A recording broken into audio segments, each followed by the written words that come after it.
এক সুদূর প্রসারী বিচক্ষণ সিদ্ধান্তে হযরত ওমর রাদিয়াল্লাহু তাআলা আনহু পুরো মুসলিম জাহানের জায়গিদারি পরোক্ষ জমিদারির হাত থেকে বাঁচিয়েছিলেন। তার এই রায় যেন স্বয়ং আল্লাহ রাব্বুল আলামিন থেকে প্রেরিত হয়েছিল। রাসূলুল্লাহ সাল্লাল্লাহু আলাইহি ওয়াসাল্লাম একবার হযরত ওমর সম্পর্কে বলেছেন, তোমাদের পূর্বকার উম্মতের মধ্যে কতিপয় ব্যক্তি ছিলেন মুহাসসাক, অর্থাৎ আল্লাহর পক্ষ থেকে প্রত্যাদেশ প্রাপ্ত। যদি আমার উম্মতের মধ্যে এমন কেউ থাকে তাহলে সে হচ্ছে হযরত ওমর ইবনুল খাত্তাব রাদিয়াল্লাহু তাআলা আনহু। সাইয়েদনা হযরত ওমর ফারুক রাদিয়াল্লাহু তাআলা আনহুর খেলাফতকালে ইরাক, সিরিয়া, মিশর, ফিলিস্তিন, ইরান প্রভৃতি এলাকা জুড়ে মুসলমানগণ সগৌরবে ইসলামের পতাকা উড়িয়েছিল। ঠিক সেই সময় বিজিত এলাকায় মুসলিম মালিকানা নিয়ে জটিলতা দেখা দিল। প্রস্তাব দেওয়া হলো, বিজিত এলাকায় মুসলিমদের করাত্ম যেহেতু এসেই গেছে, সুতরাং ভূমি মুজাহিদদের মধ্যে গনিমত হিসেবে বন্টন করে দেওয়া হোক। কিন্তু বাদ সাধলেন স্বয়ং খলিফা ওমর ইবনুল খাত্তাব।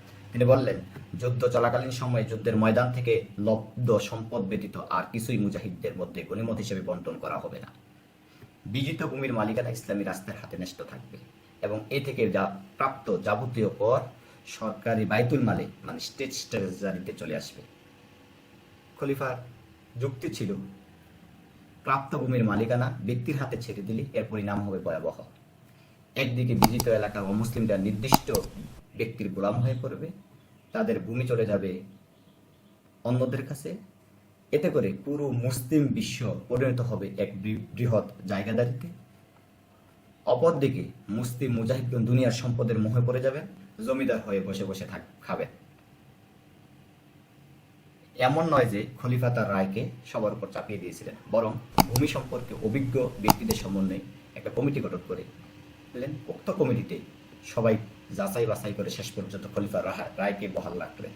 সর্বসম্মত সিদ্ধান্ত হল, নাম্বার 1, বিজিত এলাকার ভূমি গনিমত নয়, বরং ফাই হিসাবে গণ্য হবে।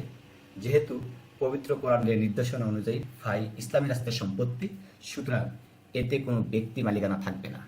2, মুসলমানদের মালিকানাধীন ভূমি মুসলমানদের হাতে থাকবে। এই ধরনের ভূমির জন্য খারাজ মানে ল্যান্ড ট্যাক্স দিতে হবে না, বরং 1/5 বা 1/10 হারে উসর মানে ক্রপ ট্যাক্স দিতে হবে। 3, অমুসলিমদের ভূমি তাদের হাতেই থাকবে। তারা যেভাবে চাষাবাদ করে আসছে সেভাবেই চাষাবাদ করবে। এ ধরনের ভূমির জন্য ল্যান্ড ট্যাক্স দিতে হবে। যেহেতু এগুলো বিজিত এলাকার ভূমি, তাই এদের থেকে ক্রপ ট্যাক্স আদায় করা হবে না। অমুসলিমরা ইসলাম গ্রহণ করলে তাদের উপর জিজিয়া বা সিকিউরিটি ট্যাক্স পরিবর্তে মুসলমানদের ন্যায় জাকাত আরোপিত হবে, কিন্তু ভূমির অবস্থার পরিবর্তন হবে না। 4, আবাদকৃত ভূমির মালিকানা আবাদকারী ব্যক্তির হাতেই থাকবে। 5, যদি কেউ নিজের কৃষি ভূমি 3 বছর পর্যন্ত পতিত অবস্থায় ফেলে রাখে তাহলে সেটি রাষ্ট্রীয় মালিকানায় চলে যাবে। 6, বিজয়ী মুজাহিদরা বিজিত শহরে প্রবেশ করতে পারবে না, তাদেরকে শহরের বাইরে ছাউনি বানিয়ে সেখানে অবস্থান করতে হবে। এতে করে প্রাত্যিক সম্পদের প্রতি তাদের মোহ সৃষ্টি হবে না। অপরদিকে বিজিত এলাকার অমুসলিমরাও সর্বদা হীনমন্যতায় ভুগবে না। এক সুদূর প্রসারী বিচক্ষণ সিদ্ধান্তে হযরত ওমর রাদিয়াল্লাহু তাআলা আনহু পুরো মুসলিম জাহানকে জায়গাদারি এবং পরোক্ষ জমিদারির অভিশাপ থেকে বাঁচিয়েছিলেন।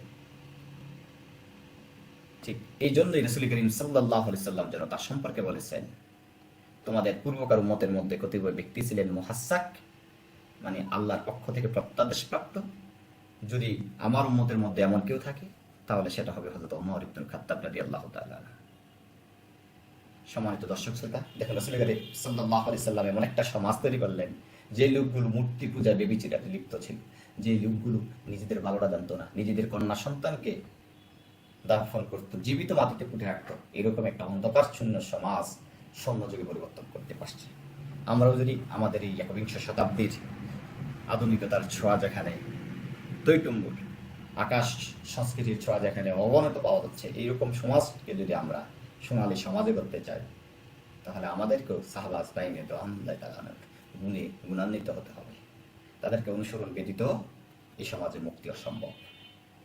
যারা আমাদের চ্যানেল নিয়মিত শুনছেন, সাবস্ক্রাইব করছেন, তাদের সহ সবার জন্য মহান আল্লাহ রাব্বুল আলামিনের কাছে উত্তম যা কামনা করছি।